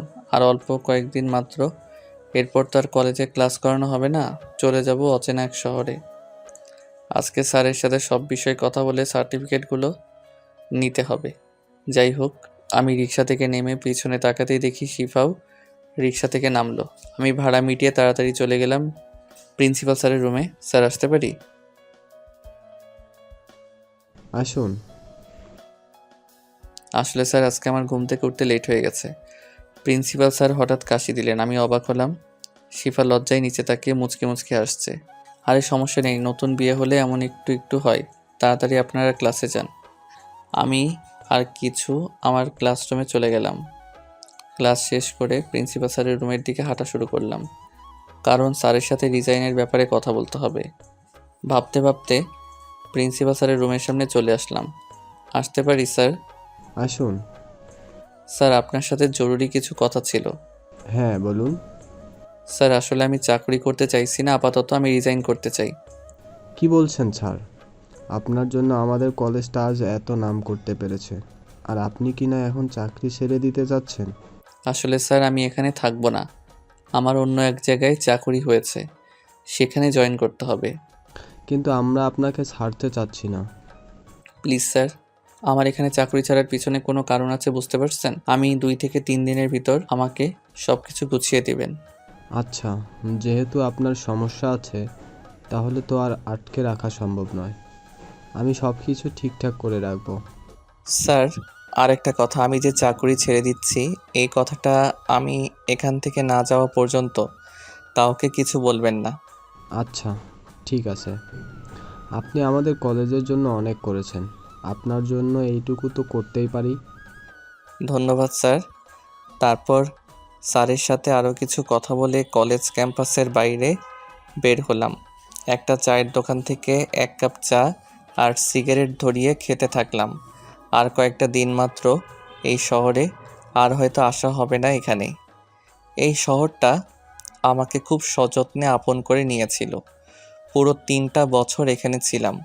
সবাই কত ভালোভাবে আপন করে নিয়েছিল আমায়। কিন্তু সময় হয়ে গেছে এখান থেকে চলে যাওয়ারও। যাই হোক, চা ও সিগারেট শেষ করে কলেজে প্রবেশ করলাম, কারণ আমার এখনও একটা ক্লাস বাকি আছে। কিছুক্ষণের মধ্যেই ঘন্টা বাজলো। আমি চলে গেলাম ক্লাসরুমে। খুব ভালোভাবে ক্লাস শেষ করলাম। নিজেকে এমনভাবে ব্যস্ত রাখার চেষ্টা করেছি যাতে কষ্টগুলো মনে না পড়ে। যাই হোক, বের হয়ে প্রিন্সিপাল স্যারের রুমে গেলাম। তারপর স্যারের কাছ থেকে বিদায় নিলাম, সাথে শিফাও নিল। আমি বের হয়ে গেলাম কলেজ ক্যাম্পাসের বাইরে। শিফাও এসে আমার পাশে দাঁড়ালো ছাতা নিয়ে। বাইরে রোদ ছিল প্রচুর, তাই শিফা আমার মাথার উপর ছাতা ধরল। আমি ওর থেকে দূরে গিয়ে দাঁড়ালাম। কেন এমন করছো? তোমার মাথায় রোদ লাগছে তো, এমনিতেই তোমার কাল মাথা ব্যথা ছিল। আমার সব কিছু আমি নিজেই ভালো বুঝি। আমার কথা শুনে নীরবের চোখে পানি মুছল। যাই হোক, এরপর আমি আর শিফা দুজনে আলাদা আলাদা রিকশায় করে বাসায় গেলাম। বাসায় যেতেই মামি খাবার খাওয়ালো। শিফা বারবার মাপ চাইতে আসে। এভাবে কেটে গেল 4 দিন। প্রিন্সিপাল স্যার আমার কাগজ সব গুছিয়ে দিয়েছে। বাড়িওয়ালার ভাড়া মিটিয়ে দিয়েছি। তাদের বলে দিয়েছি আমি আর বাসায় থাকবো না। 4 দিন পর সকালবেলা সিয়ামের ফোনে ঘুম ভাঙলো। হ্যাঁ বল সিয়াম। তুই কয়টায় রওনা দিবি? এই তো 11টার বাসে। এখন 9টা বেজে গেছে আর তুই এখনো ঘুমাচ্ছিস? কি 9টা বেজে গেছে? আসলে কালকে সব কিছু ভেবে ঘুমিয়েছি তো, তাই ঘুমাতে লেট হয়েছিল রাতে। বুঝতে পারছি। এখন তাড়াতাড়ি রেডি হয়ে নে। হুম। আর শোন, এখনো ভেবে দেখ, একটু পরিবার ছাড়া আর কতদিন দূরে থাকবি? আমি ফোন কেটে দিলাম। আমার এই কথাটা শুনতে ভালো লাগে না। যাই হোক, ফ্রেশ হয়ে রেডি হলাম বের হওয়ার জন্য। ব্যাগ কাল রাতে বাসা থেকে বাইরে রেখেছিলাম একজনের কাছে। ওখান থেকে ওইটা নিয়ে বাস ধরতে হবে। যাই হোক, প্রতিদিনের মতো মামি খাবার খাইয়ে দিতে লাগলো। আজ চোখ দিয়ে পানি পড়ছে এমনি এমনি। কিরে, কাঁদছিস কেন? না কিছু না মামি, এমনিতেই বলেই নিজেকে সামলে নিলাম। তারপর খাবার খাওয়া কমপ্লিট করলাম। আর শিফাকে দেখছি বারবার আমার দিকে তাকাচ্ছে শুধু। আমি বাবা মাকে লুকিয়ে এক নজর দেখে নিলাম, ভাবিদেরও দেখে নিলাম। ভাইয়ারা আমাদের নিজেদের বাসায়, তাই দেখা হয়নি। মামাও নিজের বাসায় গেছে, কাল জরুরি মিটিং আছে, তাই তাদের সাথে দেখা হলো না। বাসা থেকে বেরিয়ে চলে গেলাম ব্যাগ আনতে। ব্যাগ নিতেই বেজে গেল 10টা 20। তারপর সেখান থেকে একটা রিক্সা নিয়ে বাস স্টেশন চলে গেলাম। পৌঁছাতে 10টা 50 বেজে গেছে। রিক্সা ভাড়া মিটিয়ে যেই গাড়িতে উঠতে যাব, তখনই পিছন থেকে আমার হাত টেনে ধরলো কেউ। আমি পিছনে তাকিয়ে দেখি শিফা আমার হাত টেনে ধরে আছে। তুই হাত ধরছিস কেন? ছাড়। তুমি কি মনে করেছো তুমি কাউকে না জানিয়ে চলে যাবে, কেউ টের পাবে না? কাল রাতে যখন ব্যাগ বাইরে বের করেছিলে তখনই তোমার সন্দেহ হয়েছিল। তারপর যখন মায়ের হাতের খাবার খেয়ে কান্না করছিলে তখন তো আমার কাছে ক্লিয়ার হয়ে গেছিল তুমি কিছু একটা করবে। না হলে যে মানুষটা এত কষ্ট পাওয়ার পরেও কাঁদেনি, সে আজ কেন কাঁদবে? আমাদের অপরাধটা কি এতটাই গুরুতর ছিল যে তুই আমাদের এই শাস্তি তুই সারা জীবন দিবি? এবার সম্পূর্ণ পিছনে তাকিয়ে দেখি আমার পরিবারের সবাই দাঁড়ানো আছে। মা এসে আমাকে টেনে নিয়ে একটা সাইডে এনে দাঁড় করালো। বাবা, তুই যাস না আমাদের ছেড়ে। অনেক কষ্টে তোকে খুঁজে পেয়েছি। বাবা, আমাদের আর কষ্ট দিস না। আমি আর সহ্য করতে পারছি না। আমি তোমাকে আর কখনো জ্বালাতন করব না। তুমি যেমন থাকতে চাইবে তেমনই থাকতে পারবে। তবুও প্লিজ আর চলে যেও না কোথাও। বাবা, তুই কি চাস না আমি এই শেষ বয়সে একটু শান্তি পাই? বাবা, আমাদের ভুলটা আমরা বুঝেছি, এতদিন হাড়ে হাড়ে টের পেয়েছি। তুই আমাদের ক্ষমা করে দে বাপ। আমি তোর কাছে হাত জোড় করছি, আমাদের ছেড়ে যাস না। আমরা সবাই একসাথে থাকতে চাই। আমি কি বলবো বুঝতে পারছি না। চোখের কোণে পানি টলমল করছে। আমি বাবাকে জড়িয়ে ধরলাম। বাবা, এভাবে বলো না, আমি যাব না কোথাও। তোমরা আমার জন্য কষ্ট পেয়ে থাকলে আমাকে ক্ষমা করে দাও। সত্যি বাবা, তুই আমাদের ছেড়ে কোথাও যাবি না? না বাবা, আজ থেকে আমি তোমাদের সাথেই থাকবো। আগের লিমনের মতো সব কথাই শুনবো। বাবা, অনেকদিন পর আজকে একটু শান্তি পেলাম। মায়ের দিকে তাকিয়ে দেখি কান্না করছে। এ কি মা, কান্না করছো কেন? আমি আর যাব না, সত্যি বলছি মা বলেই চোখের পানি মুছে দিলাম। বাবা, এটা কষ্টের কান্না না, খুশিতে চোখের পানি বের হয়ে গেছে। আর কখনো কাঁদবে না। এখন চলো, ওকে আমি বাসায় গিয়ে দেখতেছি। অনেক বড় হয়ে গেছে তাই না? আমি মুচকি হাসি দিলাম, কারণ জানি মামির রাগ ভাঙানো আমার কাছে কঠিন কিছু না। তারপর সবাই বাসার দিকে রওনা দিলাম। রিক্সা চড়তে গিয়ে পড়লাম গিয়ে আরেক ঝামেলায়। একটা রিক্সায় আছে, কিন্তু আমি আর শিফা দাঁড়ানো। পরিবারকে ক্ষমা করলেও শিফাকে ক্ষমা করব না। আজ আমার জীবনে যা খারাপ হয়েছে সব ওর জন্য। কি হলো, তোরা রিক্সায় উঠছিস না কেন? আর তো রিক্সা দেখছি না, আরেকটা রিক্সা লাগবে। আমার সাথে তো ব্যাগ আছে। আমাদের এখানে একটা ব্যাগ দে, আর একটা ব্যাগ নিয়ে তোরা ওই রিক্সায় ওঠ। আরে না, তোমাদের যেতে কষ্ট হবে। চুপচাপ এখানে একটা ব্যাগ দিয়ে ওই রিক্সায় তোরা দুজন উঠে পড়। মায়ের কথা শুনে মায়ের ওই রিক্সায় একটা ব্যাগ দিয়ে আরেকটা ব্যাগ নিয়ে আমি রিক্সায় উঠে পড়লাম। শিফা উঠে আমার পাশে বসলো। আমি ওর দিকে তাকালাম না। রিক্সা চলতে শুরু করলো গন্তব্যে। কিছুক্ষণের মধ্যেই আমরা পৌঁছে গেলাম। বাসায় প্রবেশ করে যেই ব্যাগ রাখলাম, তখনই মামি এসে আমার কান ধরলো। আহ মামি, ছাড়ো, ব্যথা পাচ্ছি। যখন শুনলাম তুই আবার কোথাও চলে যাচ্ছিস তখন আমার কেমন লাগছিল। আর যাব না বলছি তো।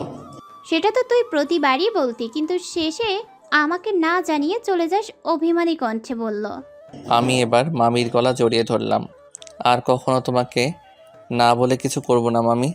মামি কাকে বলছিস হারামজাদা? আমি তোর মা, এখন আমাকে মা বলি ডাকবি। আচ্ছা, শাশুড়ি মা ডাকবো। না, আমাকে শুধু মা ডাকবি।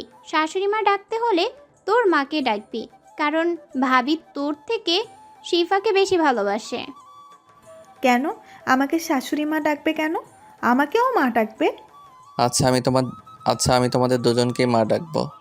আচ্ছা, এবার তো আমাদের বাসায় যেতে হবে। সবাই সব কিছু গুছিয়ে নিও, কালই বাসায় চলে যাব। কতদিন পর বাসায় সবাই একসাথে থাকবো। মা, লিমন আর শিফার বিয়েটা এবার বড় করে অ্যারেঞ্জমেন্ট করলে কেমন হয়? বা, ভালো একটা বুদ্ধি দিয়েছিস মা, সবাই মিলে একসাথে আনন্দ করব। আবার বিয়ের ব্যবস্থা কেন করতে হবে, এসব থাক। তুই থাম, বহুত জ্বালিয়েছিস আমাদের, এবার তোকেও আমরা জ্বালাবো। শিফার দিকে তাকিয়ে দেখি লজ্জায় নিচে তাকিয়ে মুচকি মুচকি হাসছে। যা ইচ্ছে করেন, আমাকে কেউ কোনো পেইন দিবেন না। কথাটা যেন মনে থাকে। শিফা আমার কথার ধরন বুঝে গেল, কারণ ও তখন বলেছিল আমাকে জ্বালাতন করবে না। মুখ থেকে নিমিষেই হাসি চলে গেল। পেন কাকে বলে এইবার বুঝবি তুই। যাই হোক, আমি রুমে চলে গেলাম। দুপুরে সবাই একসাথে খেতে বসলাম। মামি খাইয়ে দিচ্ছে আমাকে। দেখ রুহি, নিজের মেয়ের জামাইকে কি সুন্দর করে খাইয়ে দিচ্ছে। আমি আমার ছেলেকে খাওয়াই, তোরা একদম নজর দিবি না। হিংসে হয় বুঝছো? সবাই আমার কথা শুনে হেসে দিল। হিংসে কেন হবে? বানরকে তো খাইয়ে দিতে হয়, না হলে লাফালাফি করে। একদম বাদর বলবেন না, আমি বানর হলে আপনার পেঁচি। ক্ষমা চাইলাম তোর কাছে, আর কিছু বলবো না তোকে। ও সব সময় আমাদের কথার জালে ফাঁসাবেই। ছোটকালের অভ্যাস এখনো গেল না। বিয়ের অনুষ্ঠানে ওকে মজা বোঝাবো। তারপর সবাই খাবার খেয়ে নিলাম। কতদিন পর সবার সাথে হাসি খুশিভাবে কথা বললাম। আসলে জীবনে কখন কি হয় তা কখনোই বোঝা যায় না। এইভাবে দুষ্টুমিতে কেটে গেল দিনটা। রাতের খাবার খেয়ে রুমে আসলাম। একটু পর শিফা রুমে আসলো। তুই এখানে? আবারও বললি না আমাকে জ্বালাতন করবি না। আমি জ্বালাতন না করলেও তুমি কখনোই যাবে না তো আমাদের ছেড়ে? হুম। তবে আমি কখনো তোমাকে জ্বালাতন করব না, কিন্তু আমাকে একটা বাবু এনে দিতে হবে। থাপ্পড় খেতে ইচ্ছে করে তাই না? স্ত্রীর গায়ে হাত তুললে পাপ হয়, জানো না? পাপ হলে আমার হবে, তোর কি? স্বামীকে পাপ থেকে বিরত রাখা স্ত্রীর দায়িত্ব ও কর্তব্য। তোর বক্তৃতা শেষ হলে এখন রুম থেকে বের হ। আজকে আমি তোমার সাথে ঘুমাবো, বেশি কথা বললে তোমাকেও ঘুমাতে দিব না। জানি তো, কুকুরের লেজ কখনো সোজা হয় না, তুই কেমনে পাল্টাবি? আমি কুকুর হলে তুমি আমার স্বামী, তুমি কি হবে? থাপ্পড় দিয়ে গালের সব দাঁত ফেলে দিব। যা নিচে বিছানা করে ঘুমা। আচ্ছা ঘুমাচ্ছি, বিয়ের আগে এই কয়দিন, বিয়ের পর তোমাকে মজা বোঝাচ্ছি। আচ্ছা, তখন দেখা যাবে। এখন নিচে নেমে ঘুমা। শিফা উঠে দাঁড়িয়ে আমার গালে একটা কিস করে দৌড় দিয়ে ওয়াশরুমে ঢুকে। আমি গিয়ে ওয়াশরুমের দরজা বাইরে থেকে আটকে দিলাম। আমাকে জ্বালাতন করার শখ না, এখন বাথরুমে ঘুমা। আর জীবনেও তোমাকে জ্বালাতন করব না। এবার দরজাটা খুলো। কখনো শুনেছিস কুকুরের লেজ সোজা হয়েছে? তোকে আমি ভুল করে বিশ্বাস করি না। প্লিজ দরজাটা খোলো, অন্ধকারে ভয় লাগছে খুব। তাতে আমার কি, তুই এখানেই থাক, আমি ঘুমাতে গেলাম বলেই বিছানায় এসে শুয়ে পড়লাম। ওই পাশে শিফা শুধু দরজা ধাক্কাচ্ছে। এর ভেতরে কি দয়া মায়া নেই নাকি? 10টা না 5টা না, আমি ওর একমাত্র বউ। আমি বিছানায় বসে সব শুনছি। তোর জন্য আমার কখনো দয়া মায়া হবে না। তখনই দরজায় নক পড়ল। এখন আবার কে এলো বলতে বলতে দরজা খুললাম। দরজা খুলতেই ভাবিরা আমাকে সরিয়ে ঘরের ভিতর ঢুকে গেল। আপনারা এখন এখানে কেন? কেন তোকে ডিস্টার্ব করলাম বুঝি? অবশ্যই আমি ঘুমাতে চেয়েছিলাম। চাপা মারিস না, বল শিফার সাথে কোয়ালিটি টাইম স্পেন্ড করবি।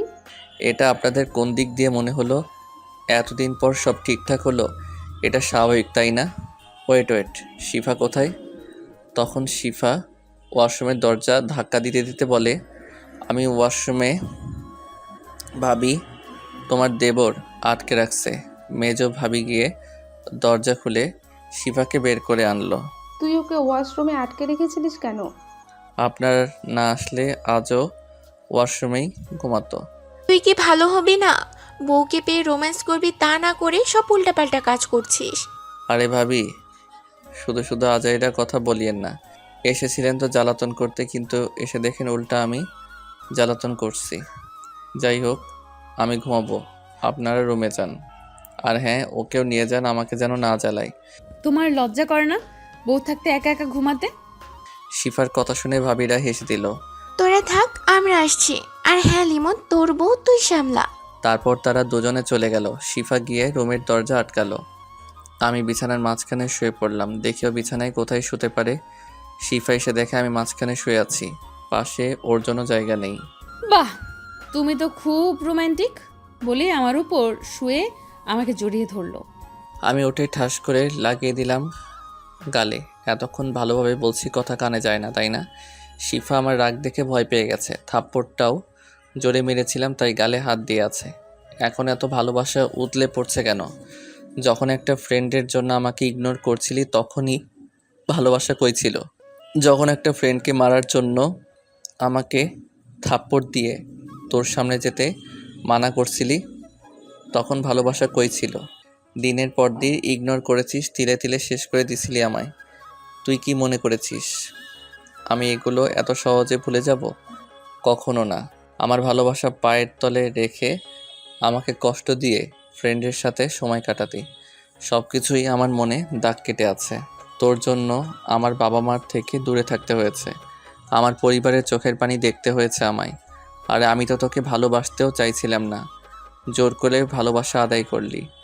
যখন তোকে সত্যি ভালোবেসে ফেলেছিলাম তখন থেকে আমাকে তিলে তিলে শেষ করে দিলি। তোর কি মনে হয় এর ক্ষমা আদৌ আছে? থাকলেও মনে হয় না আমি ক্ষমা করতে পারবো। এর থেকে ভালো হবে তুই অন্য কাউকে নিয়ে সুখে সংসার কর। আমার কাছ থেকে তুই শান্তি পাবি না। তোকে দেখলেই 1 সেকেন্ডের মধ্যে আমার রাগ তীব্র হয়ে যায়। আমি তো তোকে সহ্যই করতে পারবো না। শিফা এতক্ষণ ধরে আমার কথা শুনছিল আর কাঁদছিল। ও কি করবে এই কথাগুলোর জবাব ওর কাছে নেই, তবুও তুমি আমাকে তোমাকে ছেড়ে যেতে বলো না। হ্যাঁ জানি আমি ভুল করেছি, তুমি এর জন্য নিজ হাতে আমাকে শাস্তি দাও, তবুও ছেড়ে দিও না আমায়। আমার ভালো থাকতে হবে না, আমার তোমার সাথে থাকলেই হবে। তোমার আমাকে দেখলে রাগ উঠে তাই তো? তোমার রাগ উঠলে তোমার যখন মারতে ইচ্ছে করবে মাইরো, তবু আমি তোমার সাথেই সারা জীবন থাকতে চাই। তুই কেন বুঝতে পারছিস না? তুই আমার কাছে ভালো থাকতে পারবি না। তোমার তা নিয়ে চিন্তা করতে হবে না। তুমি বিছানায় ঘুমাও, আমি নিচে শুয়ে ঘুমাচ্ছি। আমি কিছু বলতে চেয়েও থেমে গেলাম। শিফা নিচে বিছানায় করে শুয়ে পড়ল। আমিও বারান্দায় গিয়ে একটা সিগারেট ধরিয়ে খেয়ে এসে বিছানায় শুয়ে ঘুমিয়ে পড়লাম। পরের দিন সকালবেলা ঘুম থেকে উঠে সবার সব কিছু নিয়ে বের হলাম আমার নিজ বাসার উদ্দেশ্যে। কিছুক্ষণের মধ্যে বাস স্ট্যান্ডে পৌঁছে গেলাম। বাসের টিকিট আগে অনলাইনে কেটে রেখেছিলাম, তাই সিট পেতে কোনো সমস্যা হয়নি। বাসে উঠে সবাই সিটে বসে পড়লো। মামা মামি একসাথে, বাবা মা একসাথে, আর দুই ভাবি একসাথে বসলো। আমার শিফার সাথে বসা ছাড়া কোনো উপায় ছিল না। লিমন, শেফাকে জানালার পাশে দিস, না হলে কিন্তু বমি করে তোর অবস্থা শেষ করে দিবে। আমি আর কিছু বললাম না। শিফা জানালার পাশে বসলো। তারপর আমিও পাশের সিটে বসলাম। শিফাকে এতটা চুপচাপ দেখে আমি অবাক হচ্ছি। কালকে রাতের ডোজটা ভালোই কাজে লেগেছে। এখন একটু শান্তিতে থাকতে পারবো। বিকাল 4টার সময় এসে বাস থামলো আমার চিরচেনা শহরে। 3 বছর পর আসলাম, অনেক কিছুই পাল্টে গেছে। যাই হোক, ভাইয়ারা আসলো আমাদের রিসিভ করতে গাড়ি নিয়ে। সবাই মিলে বাসায় চলে আসলাম। সত্যি এখন খুব ভালো লাগছে। হারামিগুলোকে জানাইনি যে আমি চলে এসেছি। ওদের সরাসরি সামনে গিয়ে সারপ্রাইজ দিব। অনেক দিন পর বাসায় আসলাম, কেমন যেন লাগছে। অনেক জার্নি করার জন্য ক্লান্ত, তাই ফ্রেশ হয়ে হালকা বিশ্রাম নিয়ে বের হতে হবে।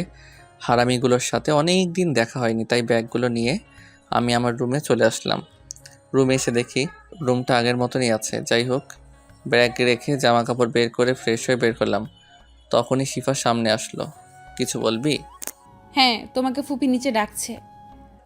আমি আর কিছু না বলে নিচে চলে গেলাম। শিফাও নিশ্চুপ আমার পিছু পিছু আসলো।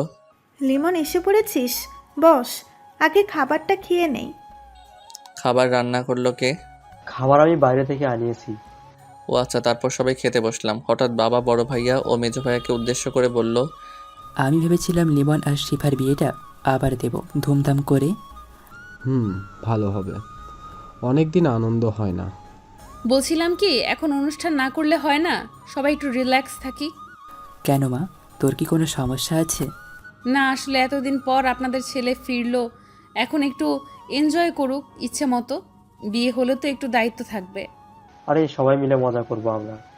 তাহলে আমি যখন কাকা হব তখন অনুষ্ঠান করব। বড় ভাই ও মেজো ভাইয়ের খাওয়া অবস্থায় কাশি উঠে গেল। বড় ভাবি ও মেজো ভাবি লজ্জায় মাথা নিচে নামিয়ে রাখছে। তোর এই খোঁচা মারা অভ্যাসটা এখনও গেল না। ভাইয়া কথা শুনে সবাই হেসে দিল। বাবা, আমাদের কোম্পানির দায়িত্ব এতদিন আমরা দুইজন সামলিয়েছি, এখন তোমার ছোট ছেলেকেও আমাদের সাথে দায়িত্ব। লিমন অনেক দিন পর বাসায় এসেছে, ওকে প্যারা দিবি না, ও ওর মতো থাকবে। এই কয়েকদিন ঘোরাফেরা করুক। তারপর সবাই খাবার খেলাম। যাক, বিয়ের অনুষ্ঠান হবে না, ভালো হয়েছে। শিফা বুঝে গেছে হয়তো আমার সাথে থাকলে ভালো হবে না। ও যখনই ডিভোর্স চাইবে আমি সাথে সাথে দিয়ে দিব। যাই হোক, রুমে গিয়ে রেডি হলাম বের হবার জন্য। শিফা শুধু শুধু পিছন পিছন ঘুরছে। মনে হচ্ছে কিছু বলবে, হয়তো এখন ডিভোর্স চাই, ও সেটা বলতে পারছে না। ওকে কথা বলার সুযোগ দেই কি করে? কিরে, কিছু বলবি? পিছনে পিছনে ঘুরছিস কেন?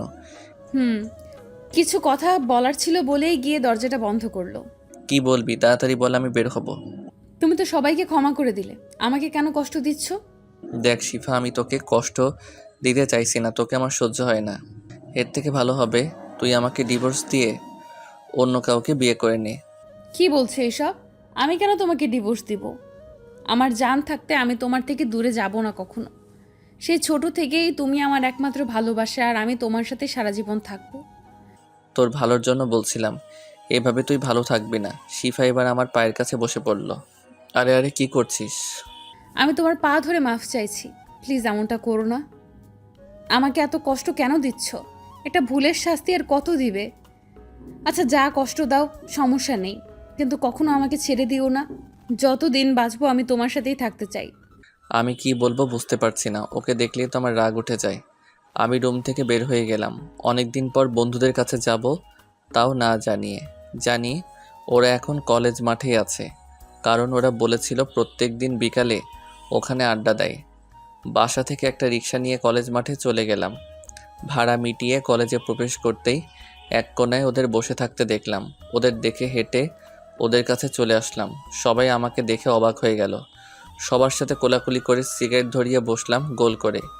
লিমন, হঠাৎ করে এখানে চলে আসলি যে? আর তোর ফোন বন্ধ কেন? জানিস কত টেনশনে ছিলাম আমি। সরি বন্ধু, তোদের সারপ্রাইজ দিতে ফোন অফ রেখেছি। তা না হয় বুঝলাম, কিন্তু এখানে আসার কারণ কি? আসলে তারপর পরিবারের সাথে সব ঝামেলা মেটানোর কথা বললাম। শিফাকে মেনে নেয়নি, তাও বললাম। যাক, ভালোই হয়েছে, এবার প্রতিদিন আড্ডা দিতে পারবো বিকালে। এখন থেকে আড্ডা হবে। ভাই বাসা থেকে বিয়ের জন্য ডাকাডাকি করছে, কিন্তু তোর ওই কাহিনীর জন্য আমাদের বিয়ের করার ইচ্ছা মিটে গেছে। আরে ভাই তোরা এবার বিয়ে করে নে, সবাই এক হয় না। ওইসব পরে ভাবা চলে, এখন সবাই মিলে ঘুরতে যাই। চল, অনেক পরে নিজের এলাকায় আসলাম। তারপর সবাই মিলে অনেক ঘোরাঘুরি করলাম। বাসায় ফিরতে রাত হয়ে গেল। আম্মু ফোন করেছিল। আগে আমি বলে দিয়েছি আজ ফিরতে দেরি হবে। যাই হোক, বাসায় গিয়ে কলিং বেল বাজানোর সাথে সাথেই দরজা খুলে দিল। তাকে দেখি শিফা দাঁড়ানো দরজার কাছে। মনে হচ্ছে দরজার কাছে আগে থেকে দাঁড়ানো ছিল। আমি কিছু না বলে ভেতরে প্রবেশ করলাম। তুমি ফ্রেশ হয়ে আসো, আমি খাবার বেড়ে দিচ্ছি, দুজন একসাথে খাবো। আমি খেয়ে এসেছি, তুই খেয়ে নে। তোর আমার জন্য এত আদিক্ষেতা দেখাতে হবে না বলে রুমের দিকে চলে গেলাম। রুমে গিয়ে ফ্রেশ হয়ে দেখি শিফা নিচে বিছানা রেডি করছে কাঁদতে কাঁদতে। আমি দেখেও না দেখার ভান করে বিছানায় শুয়ে পড়লাম। কিছুক্ষণের মধ্যেই ঘুমের রাজ্যে হারিয়ে গেলাম। এভাবে চলে গেল 2 মাস। শিফাকে সবসময় ইগনোর করে চলতাম, আর ও প্রতিদিন রাতে কান্না করত। রাতে দেরি করে আসলে খাবার নিয়ে অপেক্ষা করতো আমার জন্য। শিফার অবস্থা করুণ, চোখের নিচে কালো দাগ পড়ে গেছে, অনেকটা শুকিয়ে গেছে। দেখে মায়া হয়, কিন্তু আগেই কথা মনে পড়লে রাগ বেড়ে যায়। আমি আমাদের কোম্পানিতে জয়েন করেছি। কাজের শেষে প্রতিদিনই আড্ডা দিয়েছি। হঠাৎ করে আম্মু একদিন বিকালবেলা ডাকলো আমায়। আম্মু বলো কি বলবে। আমাকে চুপচাপ বিছানায় বসিয়ে দিল। বাবা, তুই কি শিফাকে মেনে নিস? কেন মা? দেখ বাবা, আমি সব কিছুই বুঝি। মেয়েটাকে আর এভাবে কষ্ট দিস না। ওর অবস্থা দেখেছিস? মনে হয় দিনে 24 ঘন্টার 16 ঘন্টায় কান্না করে। আমি কি করতে পারি মা, আমার ওকে সহ্য হয় না। বাবা, মেয়েটা তোকে অনেক ভালোবাসে, আর কষ্ট দিস না ওকে। তুই আমাদের ছেড়ে যাওয়ার পর মেয়েটা 2 বার আত্মহত্যা করতে গেছিল, কোনো রকমে বেঁচে ফিরছিল, সারাক্ষণ কান্না করতো। তারপর ওকে বুঝিয়ে শুনিয়ে চাকরি করতে বললাম। তারপর ওর নানা বাড়ি ওই কলেজে নিয়োগ চলছিল, ওর নানা বলে দেওয়ায় চাকরিটা হয়ে যায়। সেখানে কিন্তু দেখ, সেখানে গিয়েই খুঁজে পাই তোকে। তোকে খুঁজে কি খুশি হয়েছিল তা তোকে বোঝাতে পারবো না। আমাদের ফোন করে বলেছিল, তখন ওর খুশি কে দেখে। মা এবার আমার হাত ধরে তার মাথায় রাখলো। মা বাবা, তুই আমার মাথা ছুঁয়ে কথা দে, তুই ওকে মেনে নিবি। একটা সুযোগ দিয়ে দেখ ওকে। এরপর যদি কিছু হয় আমি আর কিচ্ছু বলবো না। ভালো তো, ওকে আমিও বাসি, কিন্তু আমার কথা মনে পড়লে কিন্তু আগের কথা মনে পড়লে রাগ উঠে যায়। তুই ওকে একটা সুযোগ দে। আচ্ছা আম্মু, দেখি কি করা যায় বলেই মায়ের রুম থেকে বের হয়ে আসলাম। মায়ের কথা শুনে কিছুই ভালো লাগছিল না। শিফাও তো কষ্ট কম পায়নি, আর আমাকে ভালো না বাসলেও তো এত বছর অপেক্ষা করতো না। কি করবে কিছুই বুঝতে পারছি না। তাড়াতাড়ি রেডি হয়ে বাসার বাইরে বের হলাম। উদ্দেশ্য আড্ডা দিতে যাওয়া, কারণ ওখানে গেলে মনটা ভালো হয়ে যায়। পৌঁছে দেখি শুধু সিয়াম আর রুদ্র আসছে, তাই মিলে চা খেয়ে মাঠে বসে গেলাম। কিছুক্ষণের মধ্যে আনান আর পার্থ চলে আসলো। ওরা নিজেদের মতো এটা ওটা নিয়ে কথা বলতে লাগলো, কিন্তু আমি শুধু সিগারেটটা ধরিয়ে খেয়ে যাচ্ছি। শুধু মায়ের কথা মনে পড়ছে, ওকে কি মেনে নিব? কিন্তু ওকে দেখলে যে রাগটা ওঠে, কন্ট্রোল করব কিভাবে? কিরে দেবদাস, কি ভাবছিস? বেটা মা আবার একটা ঝামেলা করে দিল। আন্টি এবার কি করলো? ভাই আজকে আসার সময় মা ডাক দিয়ে যা বললো সব বললাম। আন্টি যা বলেছে ঠিক বলেছে, অনেক হয়েছে, এবার সব কিছু মেনে নিতে হবে। লিমন এভাবে আর কতদিন থাকবি বল? শিপা ভাবিরও ভালো থাকতে ইচ্ছে করছে, কিন্তু তুই শুধু কষ্টই দিচ্ছিস। কিন্তু দেখ, তোকে ছেড়ে যাওয়ার কথা কখনো ভাবিনি। তোরাও বলছিস? আর আমি এবার সব ঠিক করে নে আর আমাদের কাকা বানিয়ে দে। তোরা বিয়ে করে আমাকে কাকা বানা। কুত্তা, তোর জন্য এতদিন বিয়ে করিনি, কিন্তু এবার আমাদের আটকাই কে? ওর আগের আকামগুলোর প্রমাণ আমি এখনও রেখেছি। ভাই আবার ওইসব উঠাচ্ছিস কেন? যা সবার আগে আমি তোদের কাকা বানিয়ে দিব। ভাই তুই আগে বিয়ে তো কর। এভাবে আড্ডা দিতে দিতে মন ভালো হয়ে গেল। ঠিক করে নিয়েছি এবার শিফাকে মেনে নিয়ে একটা সুযোগ দিব। দেখি আল্লাহ আমার ভাগ্যে কী লিখে রেখেছে। কিন্তু একটা কথা বলে রাখি, মেনে নিলে সারাক্ষণ প্যারার উপর রাখবে। যাই হোক, আড্ডা দিয়ে রাত করে বাসায় ফিরলাম। প্রতিবারের মতো আজও শিফা কলিং বেল বাজানোর সাথে সাথে দরজা খুলে দিল। আমি ভিতরে প্রবেশ করে রুমে চলে আসলাম। শিফাও আমার পিছু পিছু রুমে চলে আসলো। আজকেও খাবার খাবে না? না, আমি খেয়ে এসেছি, তুই খেয়ে নে। শিফা কিছু না বলে নিচে চলে গেল। আমি ওকে ফলো করছি, দেখি ও কী করে। দেখি সব কিছু গুছিয়ে একা একা ছাদে চলে গেল। আমিও পিছু নিলাম। ছাদে গিয়ে দেখি শিফা কান্না করছে। আমি ওর পিছনে গিয়ে কাঁধে হাত রাখলাম। সাথে সাথে শিফা ভয় পেয়ে কেঁপে উঠে আমার দিকে ফিরল। পিছনে আমাকে দেখে সাথে সাথে শিফা জড়িয়ে ধরল। তুমি কেন এমন করছো আমার সাথে? আর কত কাঁদাবে আমায়? প্লিজ এইবার আমাকে একটু ভালোবাসো। আচ্ছা ঠিক আছে। শিফা আমাকে ছেড়ে দিয়ে অবাক চোখে আমার দিকে তাকালো। তুমি ঠিক আছো? হুম, আমি ঠিক আছি। আর আমি ভেবে নিয়েছি আমার বউকে আর কষ্ট পেতে দিব না। শিফা আমার কথা শুনে জড়িয়ে ধরে অনবরত কাঁদতে থাকলো। হুম, এইভাবে আমার বউয়ের চোখের পানি আর পড়বে না বলে চোখের পানি মুছে দিলাম। আমার এখন এটা স্বপ্ন বলে মনে হচ্ছে। এটা কোনো স্বপ্ন নয়, তুই এখন থেকে হাসি খুশি থাকবি। ওই, আমাকে তুই বলছো কেন তাহলে? আমি আর তুমি বলতে পারবো না। সেটা সময় হলেই আমি বুঝে নিব। আমাকে মেনে নিয়েছো, এইটাই অনেক বলে আবার আমাকে জড়িয়ে ধরলো। আচ্ছা চল এখন রুমে যাই। হুম, যেতে পারি, আমাকে কোলে করে নিয়ে যেতে হবে। আমি এটা পারবো না। অনেক কষ্ট দিয়েছো আমায়, আজ আমাকে কোলে করে নিচে নামাতেই হবে, না হলে আমি আজ এখানেই থাকবো। তারপর আর কি করার, শিফাকে কোলে তুলে নিলাম। শিফাও আমার গলা জড়িয়ে ধরলো। কোনো মতে শিফাকে নিয়ে নিচে নামলাম। এবার হয়েছে তোর? হুম, আমার সোনা বর। আচ্ছা এবার নিচে বিছানা করে ঘুমিয়ে পড়। আচ্ছা তাহলে চলো বাসর নিচে করি। কিসের বাসর? চুপচাপ নিচে ঘুমা, মেনে নিয়েছি এটাই অনেক, কোনো বাসর হবে না। তুমি বলবে আর আমি তো মেনে নেব, তাই না? অনেক কষ্ট দিয়েছো, আজ সব শোধ করব বলে আমার উপর ঝাঁপিয়ে পড়লো। আর কি দেখছেন? এবার নতুন গল্পের জন্য রেডি হন।